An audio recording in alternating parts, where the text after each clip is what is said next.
Second quarter financial and operating results.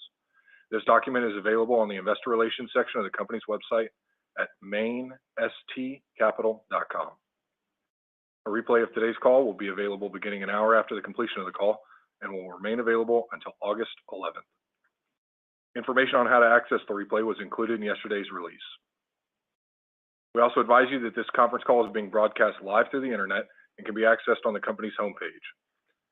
Please note that information reported on this call speaks only as of today, August 4th, 2023, and therefore, you are advised that time-sensitive information may no longer be accurate at the time of any replay listening or transcript reading. Today's call will contain forward-looking statements.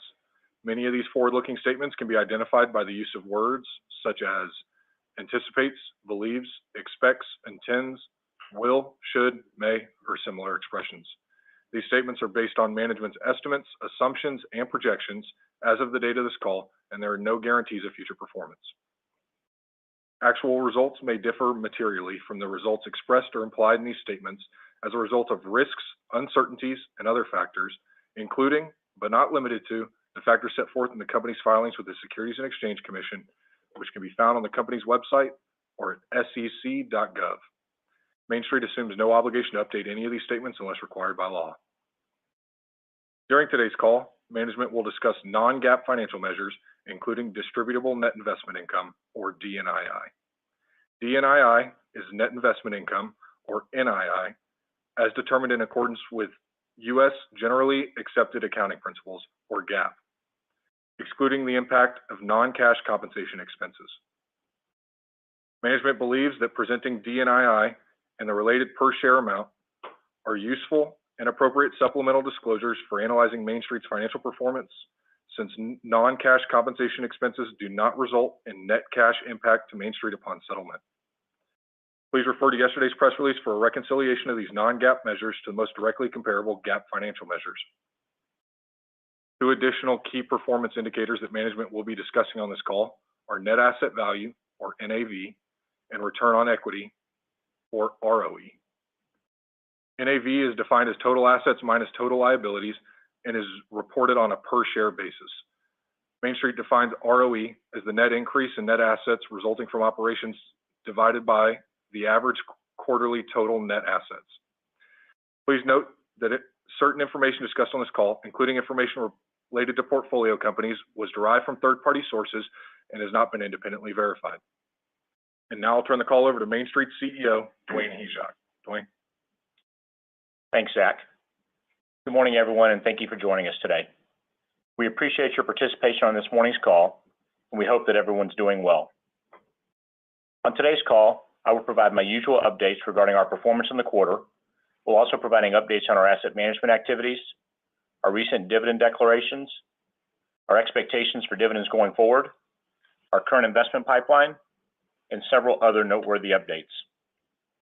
Following my comments, David and Jesse will provide additional comments regarding our investment strategy, investment portfolio, financial results, capital structure and leverage, and our expectations for the third quarter, after which we'll be happy to take your questions.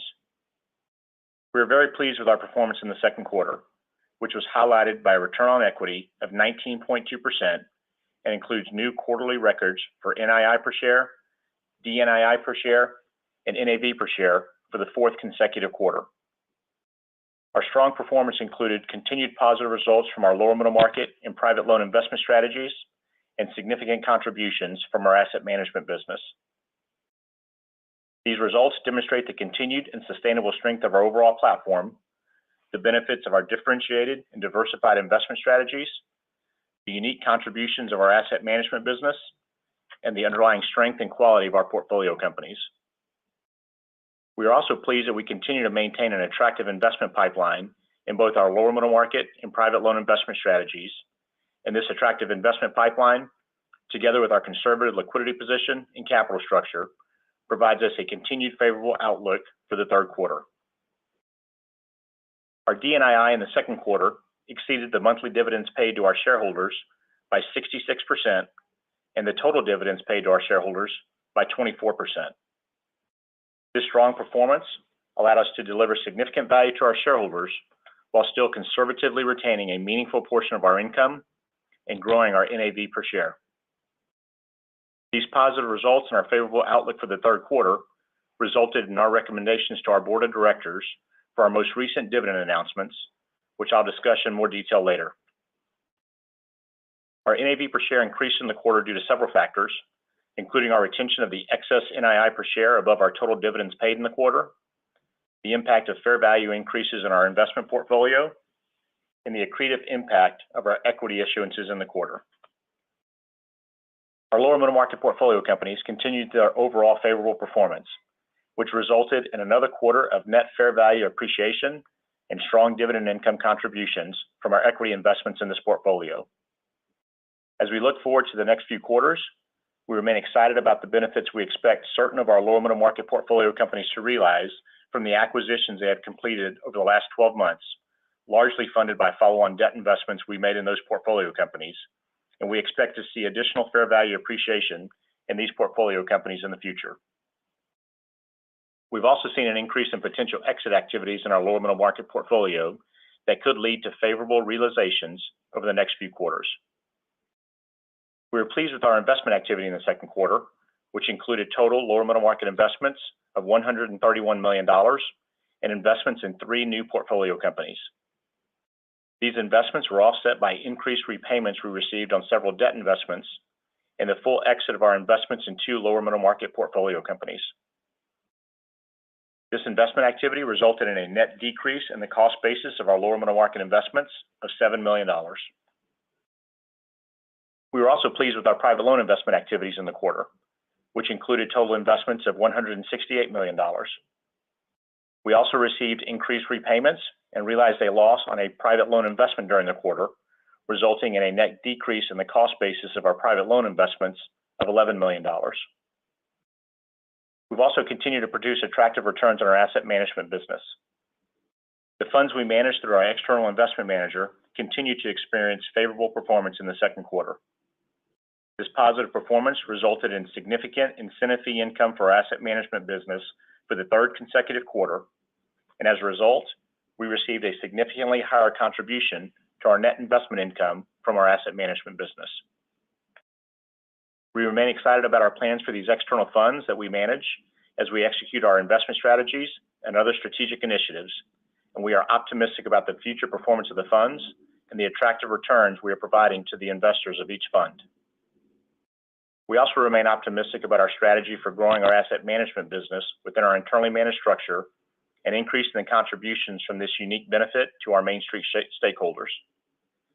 As part of this growth strategy, we're happy to update that we've made meaningful progress on our next private loan fund, and we are planning to have our first closing for the fund before the end of the 3rd quarter. We look forward to sharing additional details and updates on the new fund on our next conference call. Based upon our results for the second quarter, combined with our favorable outlook in each of our primary investment strategies and for our asset management business, earlier this week, our board declared a supplemental dividend of 27.5 cents per share payable in September, representing our largest and 8th consecutive quarterly supplemental dividend. Our board also declared an increase in our regular monthly dividends for the 4th quarter of 2023 to 23.5 cents per share, payable in each of October, November, and December, representing a 6.8% increase from the 4th quarter of 2022. The increased supplemental dividend for September is a result of our strong performance in the second quarter, which resulted in DNII per share, which exceeded our regular monthly dividends paid during the quarter by 44.5 cents, or 66%. The September 2023 supplemental dividend will result in total supplemental dividends paid during the trailing 12-month period of 77.5 cents per share, representing a 22% increase over the June 2023 supplemental dividend and an additional 29% paid to our shareholders in excess of our regular monthly dividends, and significantly increasing the current yield we are paying to our shareholders. Our DNII per share for the second quarter exceeded our total dividends paid by 22 cents per share, or 24%. We are pleased to be able to deliver this significant additional value to our shareholders, while also maintaining a significant portion of our excess earnings to support our capital structure and investment portfolio against risks from the current economic uncertainties that may be realized in the future, and to further enhance the growth of our NAV per share. We currently expect to recommend that our board continue to declare future supplemental dividends to the extent DNII significantly exceeds the regular monthly dividends paid in future quarters, and we maintain a stable to positive NAV. Based upon our expectations for continued favorable performance in the third quarter, we currently anticipate proposing an additional supplemental dividend payable in the fourth quarter of 2023. Now turning to our current investment pipeline. As of today, I would characterize our lower middle market investment pipeline as average. Despite the current broad economic uncertainty, we continue to expect to be active in our lower middle market strategy. Consistent with our experience in prior periods of broad economic uncertainty, we believe the unique and flexible financing solutions we can provide to lower middle market companies and their owners and management teams, and our differentiated long-term to permanent holding periods should be an even more attractive solution in the current environment and should result in very attractive investment opportunities for us. We are excited about these new investment opportunities, and we expect our current pipeline will be helpful as we work to maintain our positive momentum from the last several quarters. We also continue to be very pleased with the performance of our private credit team and the significant growth they have provided for our private loan portfolio and our asset management business. And as of today, I would also characterize our private loan investment pipeline as average. With that, I will turn the call over to David. Thanks, Dwayne, and good morning, everyone. As Dwayne highlighted in his remarks, we believe our strong second quarter financial results continue to demonstrate the strength of Main Street's platform, our differentiated investment approach, and our unique operating model. We are pleased to report that the overall operating performance for most of our portfolio companies continued to be positive, which contributed to our attractive second quarter financial results. As we have discussed in the past, the largest portion of our investment portfolio and the primary driver of our long-term success has been and continues to be our focus on the underserved lower middle market, and specifically our strategy investing in both the debt and equity in lower middle market companies. Our view on the attractiveness of investing in the lower middle market remains unchanged, and we expect this to continue to be our primary area of focus in the future. Each quarter, we try to highlight key aspects of our investment strategy and differentiated approach. For today's call, we thought it would be useful to spend some time on our private loan investment strategy, which is the second largest part of our investment portfolio and is a primary driver of our asset management business. This strategy has grown significantly over the last several years and principally represents investments in the senior secured debt of private equity-sponsored businesses. Our private loan investments are primarily originated directly by our internal investment professionals through strategic relationships with private equity firms and their capital market intermediaries. Our private loan investments are typically first lien debt investments with attractive yield profiles and favorable terms. As of quarter end, 99% of our private loan secured debt investments are first lien loans, and 98% bear interest at floating interest rates, which have an attractive weighted average yield of 12.6%. Over 6 years ago, we announced our strategic decision to dedicate significant resources towards growing our private loan portfolio, while de-emphasizing our middle market portfolio, which, as a reminder, are typically syndicated loan investments in larger companies. We set a goal of growing our private loan portfolio to a greater percentage of our assets than our middle market portfolio, which seemed ambitious at the time since the middle market portfolio was almost double the size of our private loan portfolio. During this period of repositioning, we are also deliberate in setting a goal to maintain our emphasis on our lower middle market portfolio and growing our lower middle market portfolio to approximately 50% of our total assets at fair value. From year-end 2016 through the second quarter of this year, we have increased the total fair value of our private loan portfolio by 337%, and from 17% of our total portfolio at fair value to 35%. Over the same period of time, we reduced the total fair value of our middle market portfolio by 53%, from 32% of our total portfolio at fair value to only 7%. We also increased the total fair value of our cornerstone lower middle market portfolio by 143%, and today the lower middle market portfolio represents 52% of our total assets at fair value, which is above our target when we started this initiative. Our purposeful and intentional strategic shift to grow our private loan portfolio was primarily driven by our belief that an attractive and growing direct lending environment would exist in the future, and that private loan investments provided a more attractive risk-adjusted return profile than in middle market investments. Today, the weighted average yield in our private loan portfolio is meaningfully higher than in our middle market portfolio, but even more important than higher yields, we are confident that our underwriting process and more favorable contractual terms and conditions of our private loan investments will provide significantly better returns, net returns after credit losses, than in the investments available to us in the middle market investment strategy. Based on the capabilities and relationships of our private credit team, the overall growth of our private loan portfolio platform, and the strength of our deal flow, Main Street has also benefited from our ability to utilize our private loan investment strategy to grow our asset management business.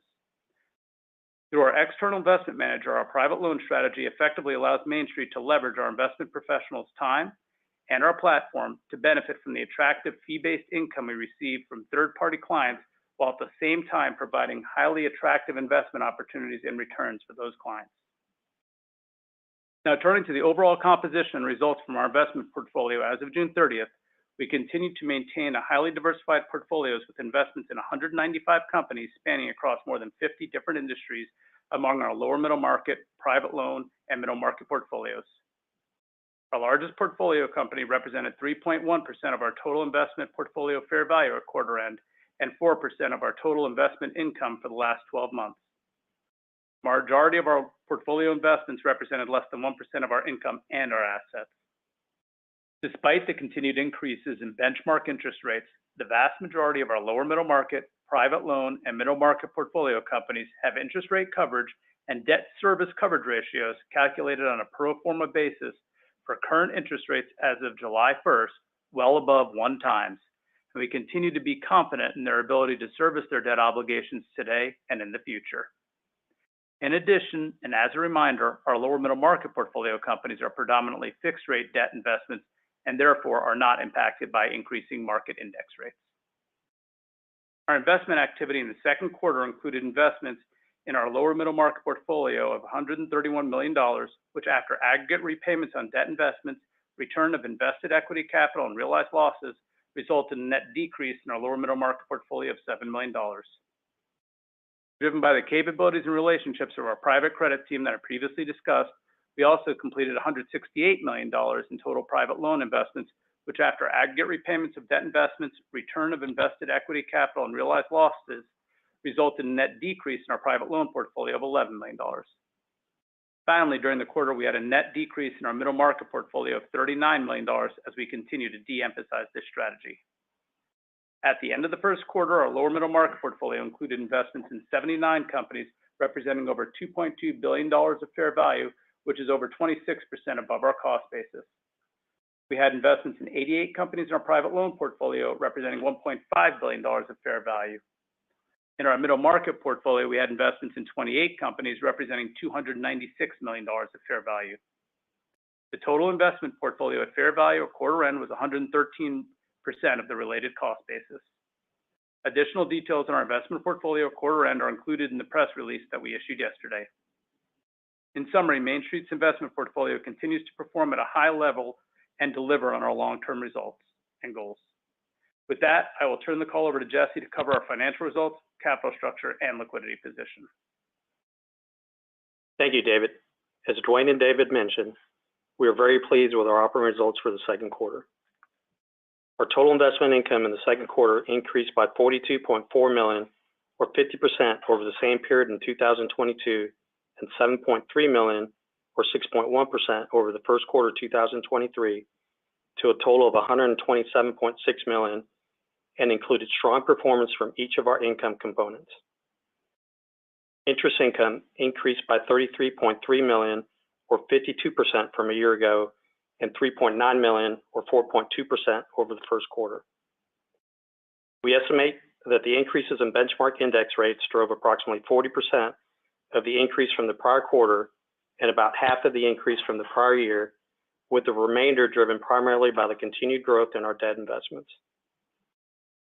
Dividend income increased by $7.7 million, or 43% from a year ago, and $1.4 million, or 5.7% over the first quarter.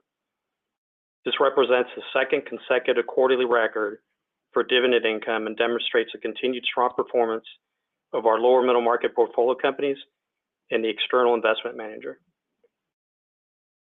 Fee income increased $1.4 million from a year ago and $2 million over the first quarter, driven by closing fees on new and follow-on investments and repayment activity.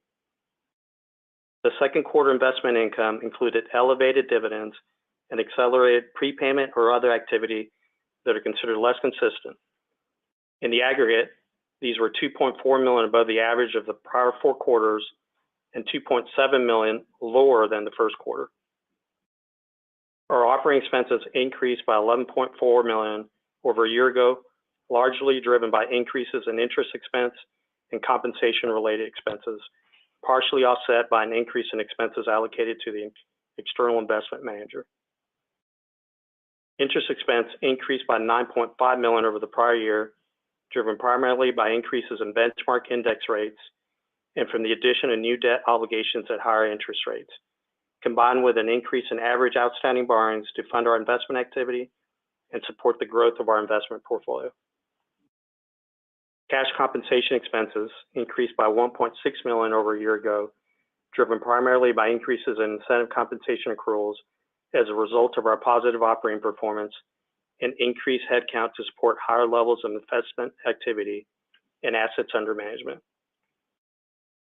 Non-cash compensation expenses increased by $2.2 million from a year ago, including increases in share-based compensation and deferred compensation expenses. The ratio of our total operating expenses, excluding interest expense, as a percentage of our average total assets was 1.4% for both the quarter and the trailing 12-month period, and continues to be amongst the lowest in our industry. Our external investment manager contributed $8.5 million to our net investment income during the quarter, an increase of $3.4 million from a year ago and $0.5 million over the first quarter. The manager earned $3.7 million in incentive fees during the quarter, an increase of $3.6 million from a year ago and $0.4 million over the first quarter as a result of the positive performance of the assets under management, and ended the quarter with total assets under management of $1.4 billion. During the quarter, we recorded net fair value appreciation, including net realized losses and net unrealized appreciation on the investment portfolio of $29.4 million. We recorded net fair value appreciation of $22.7 million in our lower middle market portfolio, which, as Dwayne mentioned, was driven by the continued positive performance of our portfolio companies. We recorded net fair value appreciation in our private loan portfolio of $0.6 million and net fair value appreciation of $4.5 million in our middle market portfolio, with a positive contribution from changes in market spreads and quoted market prices, improved performance from certain historically underperforming companies, offset by depreciation due to underperformance of certain portfolio companies. We also recognized $1.3 million of appreciation in the fair value of our external investment manager, driven by increased revenues, partially offset by a decline in peer multiples. We recognized net realized losses of $75.5 million in the quarter. The realized losses recognized were primarily the result of the exit or restructuring of several long-standing underperforming investments, partially offset by realized gains on the exits of lower middle market investment and a private loan investment. The vast majority, or approximately 90% of the unrealized depreciation related to the investments for which we realized a loss in the second quarter, was recognized prior to this year, and approximately 45% of the unrealized depreciation was recognized in 2021 or prior. When looking specifically at the impact of the second quarter, these realized losses were completed at a net realized fair value $2.3 million, greater than the fair value for such investments at the end of the first quarter of 2023. We ended the first quarter with 9 investments on non-accrual status, comprising approximately 0.3% of the total investment portfolio at fair value and approximately 1.7% at cost, which represented a meaningful reduction from the 13 investments on non-accrual status, comprising approximately 0.6% of the total investment portfolio at fair value and approximately 3.2% at cost as of the end of the first quarter. NAV per share increased by 46 cents, or 1.7%, over the end of the first quarter, and by $2.32, or 9.1%, when compared to a year ago, to a record $27.69 at June 30th, 2023. We continue to believe that our conservative leverage, strong liquidity, and continued access to capital are significant strengths that have us well positioned for the future. Our regulatory debt to equity leverage, calculated as total debt excluding our SBIC debentures, divided by net asset value, was 0.75, and our regulatory asset coverage ratio was 2.34 at quarter end, and are intentionally slightly more conservative than our target range of 0.8 to 0.9 times and 2.1 to 2.25 times, respectively. During the quarter, we continue to be active in our at-the-market program, raising a net $43 million from equity issuances. We ended the quarter with strong liquidity, including cash and availability under our credit facilities of $726 million. We believe that this provides us with ample liquidity to continue to be opportunistic and pursue attractive investment opportunities throughout 2023, while continuing to maintain a conservative leverage profile. In July, we expanded the commitments on our corporate facility by $15 million to $995 million under the same terms and conditions as the existing commitments.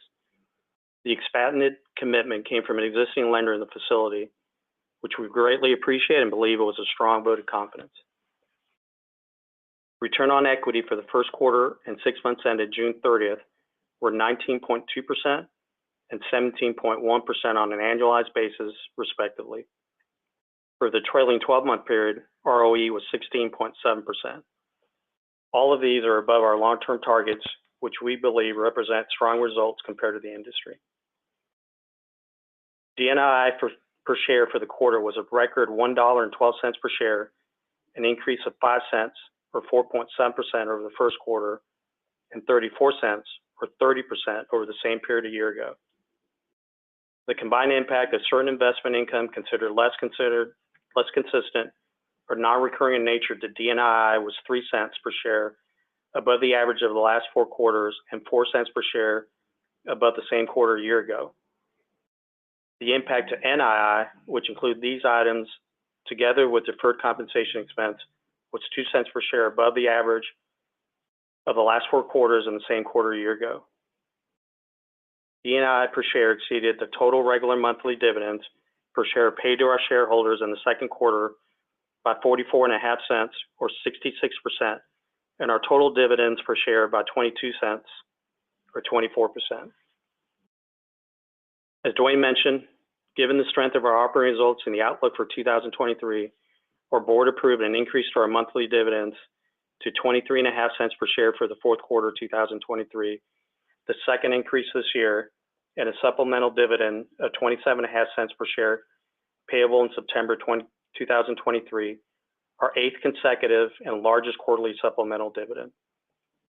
The total monthly and supplemental dividends declared for the third quarter 2023 are 96.5 cents per share, representing a 7.2% increase over the total dividends paid in the second quarter 2023, and a 30% increase over the total dividends paid in the third quarter of the prior year. Looking forward, given the strength of our underlying portfolio, we expect continued strong performance in the third quarter of 2023, with expected DNII per share of 98 cents to $1 per share, with the opportunity to exceed this level driven by the level of dividend income and portfolio investment activities during the quarter. With that, I will now turn the call back over to the operator so we can take any questions. Thank you. We will now conduct a question and answer session. If you would like to ask a question, please press star 1 on your telephone keypad. A confirmation tone will indicate your line is in the question queue. You may press star 2 if you would like to remove your question from the queue. For participants using speaker equipment, it may be necessary to pick up your handset before pressing the star key. Once again, that's star 1 to ask a question at this time. One moment while we poll for our first question. Our first question comes from Bryce Rowe with B. Riley. Please proceed. Thanks a lot. Good morning. Let's see. Wanted to maybe start on the supplemental, Dwayne. I mean, you all highlighted the record level for the supplemental here in the next quarter. Just curious how you're thinking about kind of formulaically coming to that level, and thinking about kind of future quarters. You know, how to size it up, you know, relative to what you've paid out over the last few quarters. Sure, Bryce, good morning, and thanks for the question. What I would say is that when you look at it, and I think we've given some of this guidance before, we are funding the supplemental or determining the supplemental based upon the excess DNII above the monthly. Obviously, as you know, when you look at the numbers, we're still retaining a significant amount of the excess, you know, for our NAV and for just for conservatism purposes. So I think we feel really good about where we set the supplemental in terms of it being a conservative number relative to performance, as well as something that going forward, we have good visibility and confidence that we'll continue to pay a meaningful supplemental, not guaranteeing it's going to be 27.5 cents per share going forward, because that is the second quarter is a really, really good quarter. But we do have confidence that it will continue to be a meaningful contribution to our shareholders from a dividend standpoint. Okay, that's great. And then maybe kind of changing gears here a little bit, just your comment around potential exits and exit activity. Can you help us kind of think about maybe just the pace and maybe what's driving some of the exit activity? I don't know if we've seen or heard that type of comment from other BDCs. Maybe it's the fact that you play in smaller markets and some of the exit activity is not necessarily kind of market driven. It's going to be company specific. Sure, Bryce. We wanted to highlight it because we agree with you that it's probably a little bit of an anomaly or an outlier versus what others may be saying. We do believe that we've got a very, very high quality portfolio of companies, specifically equity investments in the lower middle market. So part of it is we have these companies performing well, and several of the companies have gotten some interest from third parties, and those third party interest they've gotten has caused us and the other equity owners, the management teams of those businesses, to take a look at it. So we're obviously it's a very uncertain environment, both on the the capital market side and just on the overall economy side of things. So we can't really predict whether any of those transactions will move forward and close, but we are seeing more activity than we had seen the last couple of quarters, which is why we wanted to highlight it in our prepared comments. Great. And then last one for me, bit of cleanup activity with some of the longer standing underperformers. Was that kind of a matter of just of timing? Things kind of happened when they did, or would you describe that as more kind of intentional and trying to again clean up some of the non-performers? Yeah, I would say it was more the former, Bryce. Some of these transactions, when you look at the legacy underperforming investments, several of those were transactions where we are not the lead or even the most significant investor. So to some extent, we're along for the ride in terms of determining how and when a restructure or an exit happens. There were a couple of the transactions where we did have more influence, but I'd say that when you look at most of those items, they were things that were largely out of our control, where we had involvement but not control over it. So we just had to wait for some process, whether it was a sale process, a restructuring, or some other transaction to work its way through to a final transaction before we could recognize those realized losses. But I think Jesse highlighted it in his comments. Most of the depreciation was taken not just in prior quarters, but really in prior years. So these were some long-standing underperforming companies that we finally got to resolution on in the quarter. Okay, great. Well, I'll jump back in queue. Appreciate the time this morning. Thanks, Bryce. The next question comes from Robert Dodd with Raymond James. Please proceed. Hi guys, and congrats on the quarter. On the lower middle market pipeline, which you characterize as average, can you give us any color on that pipeline? Kind of how much is is looking like it's add-on acquisitions, which you have capital. These small companies may be looking to make acquisitions, and is that a greater than average share of the average pipeline, or is it just kind of ticking along kind of normal mix for add-ons versus new platforms? Sure, Robert. Thanks for the question and good morning. I would say that when you look at the pipeline, you know, we're excited about the pipeline, one, because we think the volume or the size of pipeline, both in terms of number of companies and dollar amounts of potential investment, are both strong and are you know, numbers are in line with what we would want them to be. To your point on the follow-on versus new investments, I think this has been a trend we've talked about for the last couple of years, really going back to 2019 and 2020, and to some extent it's intentional on our side. We are seeing a consistent amount of that pipeline represented by follow-on investment opportunities in our existing portfolio companies, which, as you've heard us say in the past, from a risk-reward standpoint, you know, we really value those opportunities because they're with our better performing companies, you know, management teams and, you know, industries that we know well, having been an investor in those companies for some period of time. So when we have an opportunity to deploy additional capital, one, we value it significantly because we think it's a really good investment. And then when you look at our equity investment in those same companies, it gives us an opportunity for significant fair value appreciation in the future, which has been one of the things we've seen for the last couple of quarters for the companies that have made acquisitions over the last 12 or 18 months. So we think it's a good, you know, high quality pipeline in terms of the types of companies. And to your point, it is a good mix from our perspective in terms of, you know, new investments as well as follow-ons. I'll just see if David wants to add anything to that, you know, to that commentary on the pipeline.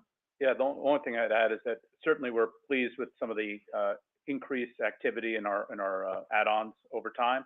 But we also have a nice mix of platform opportunities here, and the platforms today make the add-ons in the future.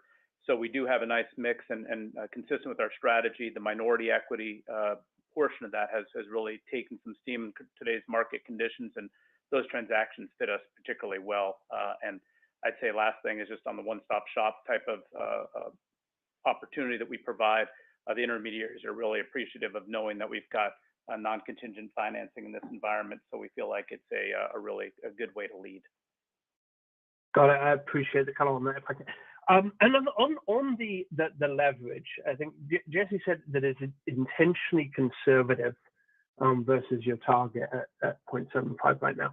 I mean, could you give us any color on why you're being intentionally conservative right now? I mean, I would think it would be either because the pipeline was really strong, but it's average and you were reserving capital, or you were worried about the economy. But neither of those things seem to be the case. So why are you intentionally conservative right now? Sure, Robert. I'll give some initial comments, and then Jesse can add on if he has some additional points to make to it. What I would say is we've always valued a conservative capital structure and strong liquidity positions. We do expect, even though we gave guidance that both the lower middle market and private loan pipelines are average, we do expect to be active, not just in the next quarter, but for the next couple of quarters. So we're preparing for that opportunity from an investment standpoint. We also do acknowledge that we have a maturity in May of 2024. So we're intentionally making sure that we have as much flexibility and as many options as possible, you know, to deal with that maturity in 2024. So those would be the key factors. I'll let if Jesse has some other comments you want to add on.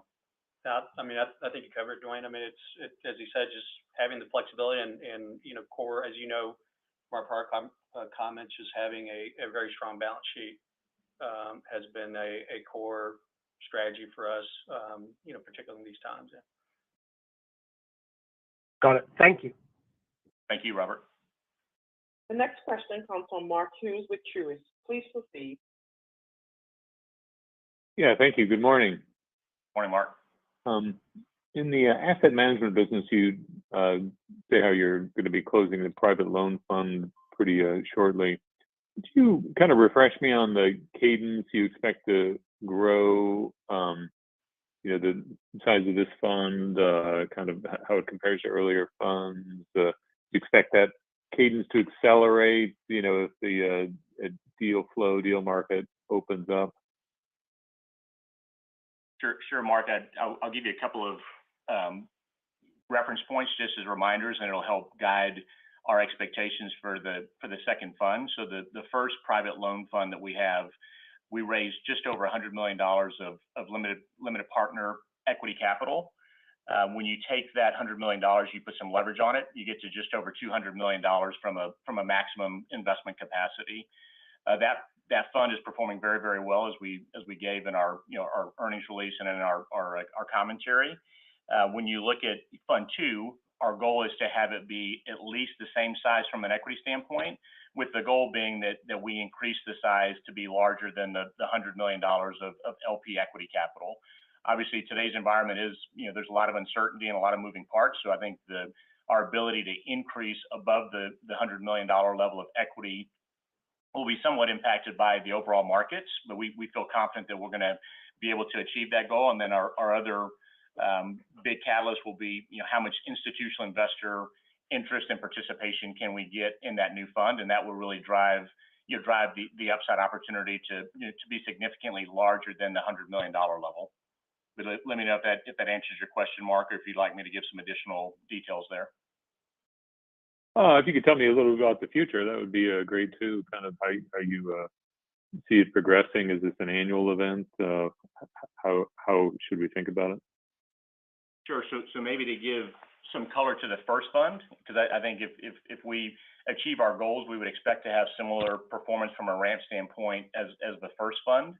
So the first fund, we closed the fundraising in February, March of 2022, and we're effectively fully invested in that fund today. So if you look at that type of a time frame, if we're successful, and again, there could be movement, obviously based on market conditions and then our ability to be successful in sourcing new investment opportunities, but I think we have a high level of confidence in our private credit team's ability to do that. We would expect to be having a cadence of a new fund every 18 to 36 months. I know that's a pretty wide range, but that'll be really impacted by the marketplace, as well as how large of a capital raise are we successful in raising with the second fund. If it's larger, that time period could get a little bit extended. If it's more similar in size to the first fund, we would be on the front end of that from a timeline standpoint. And then maybe just a big picture question. A lot of the BDC peers talk about the corporate structure, the parent related companies that give them very good deal flow. Can you talk about how you compete with your private loan strategy, in that context, how you're able to differentiate and be successful? Sure. I'll give a few comments, and I'll let Nick Meserve, who's in the room with us, who leads our private credit investment strategy and our private credit team, give some additional comments. But I would say when you compare us to the really large platforms, we are in different parts of the marketplace from our perspective. So, do we see some of those players from time to time? We might, but they are not the regular competitors when we're looking at our private loan strategy or private loan investment activity. So we don't really view our platform relative to some of the really big guys as a disadvantage in that marketplace. Frankly, we view it as a positive from our perspective, because the types of transactions that we're executing in our private loan strategy, they fit us really, really well from a size standpoint, and they wouldn't fit some of the other players well. So when you look at it from a competitive landscape standpoint, even if the big guys were interested, they're going to be interested in a much larger investment than we are. So they may pay some attention to the transactions we're participating in, but it's not going to be their priority from a competitive standpoint. But I'll let Nick give any additional color he wants to add. The thing I'd add to that would be also how we source our transactions. We're not bringing them in from either wealth advisors or banking relationships. It's mainly direct from the sponsors or through intermediaries they hire to find financing.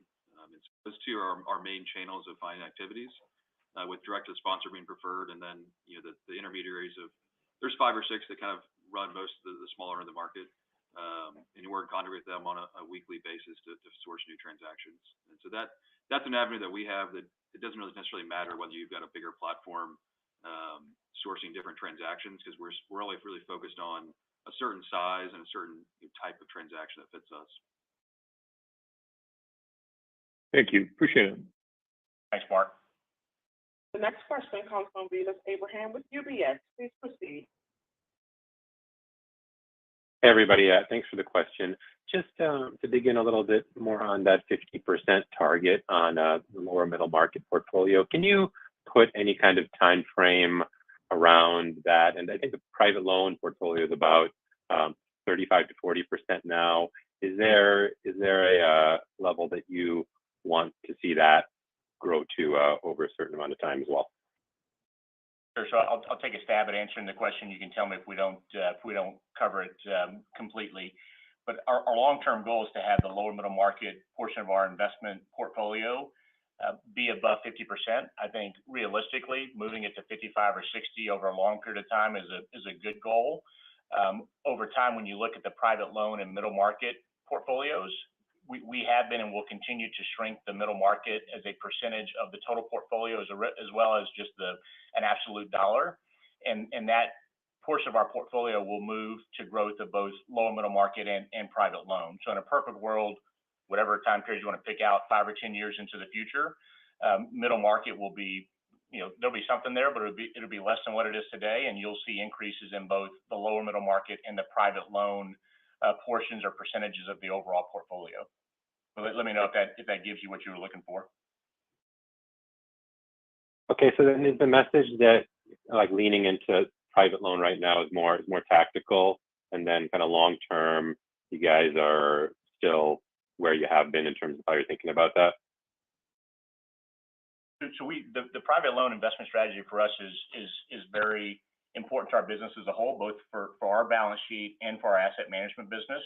When you look at our asset management business today, it's not exclusively private loan, but if you look at the growth of the asset management business is, if not exclusively private loan, it's the vast majority of it. So when you look at the Main Street platform as a whole, private loan is and will continue to be a big part of our investment strategy and activities. But when you look at Main Street's investment portfolio and our balance sheet specifically, you're going to continue to see more lower middle market than you would private loan. But I would say the private loan portion of our balance sheet going forward, we do not expect that to shrink. The piece that we expect to decline or decrease going forward is the middle market portion of our existing portfolio, and both the lower middle market and private loan portions of the Main Street investment portfolio on our balance sheet will both continue to increase going forward.